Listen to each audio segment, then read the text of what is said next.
Анда урматтуу депутаттар, менин арызым канаттандырылды деп эсептелинет, регламентке ылайык эске алынат. Бүттү. Эми башка иштер боюнча кийинки төраганы шайлоо процедурасы боюнча иштей бериңиздер. Анда баарыңыздарга рахмат. Мен төрдөн түштүм, ордума отурдум.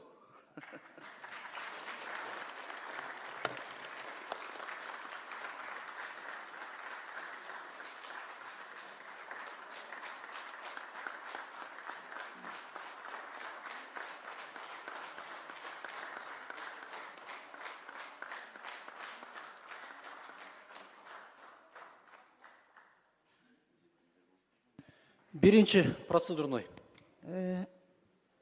Урматтуу кесиптештер, Атажурт Талиева. Эми шашпасак. Асман ойлуп жерге түшүп калган жок. Шашылбаңыздар.